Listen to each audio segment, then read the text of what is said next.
So I feel like Chief Judge Beryl Howell just vented for us all, gave voice to our frustration over how the insurrection cases are being handled by the Department of Justice.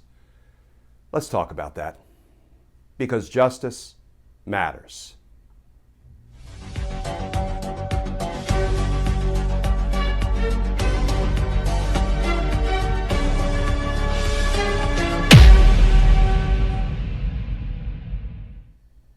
Hey all, Glenn Kirshner here. So it looks like Judge Beryl Howell, Chief Judge of the Federal District Court in Washington, D.C., is getting about as fed up as the rest of us with the way Attorney General Merrick Garland and the Department of Justice are handling the insurrection cases. Here's the headline from the Washington Post. Chief Federal Judge in D.C. assails almost schizophrenic January 6 prosecutions.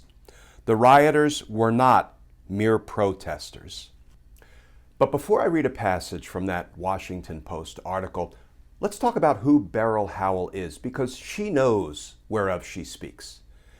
Beryl Howell was a federal prosecutor in New York. She's the former general counsel for the United States Senate Judiciary Committee. She was appointed by President George W. Bush to the United States Sentencing Commission, where she served for 6 years before being appointed by President Barack Obama to the federal bench in Washington, D.C. Beryl Howell has bipartisan creds. And that's why I suggest that we really should pay attention when Chief Judge Beryl Howell said the following. The Chief Judge presiding over the federal court in Washington on Thursday unleashed a blistering critique of the Justice Department's prosecution of Capitol rioters, saying fiery rhetoric, that is, prosecutors' fiery rhetoric, about the event's horror did not match the plea offers involving minor charges. Quote, "No wonder parts of the public in the U.S. are confused about whether what happened on January 6th at the Capitol was simply a petty offense of trespassing with some disorderliness, or shocking criminal conduct that represents a grave threat to our democratic norms," close quote. Judge Beryl A. Howell said in court Thursday. Quote, "Let me make my view clear. The rioters were not mere protesters," close quote. While she and other judges have expressed similar concerns before, this was Howell's first time sentencing a rioter and her first chance to fully air her views and demand answers from prosecutors.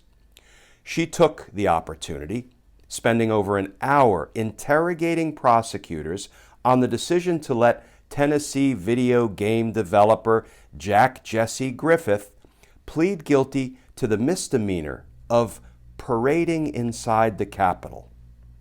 Howell, who was appointed by President Barack Obama in 2010, also oversaw portions of the investigation into Russian interference in the 2016 election.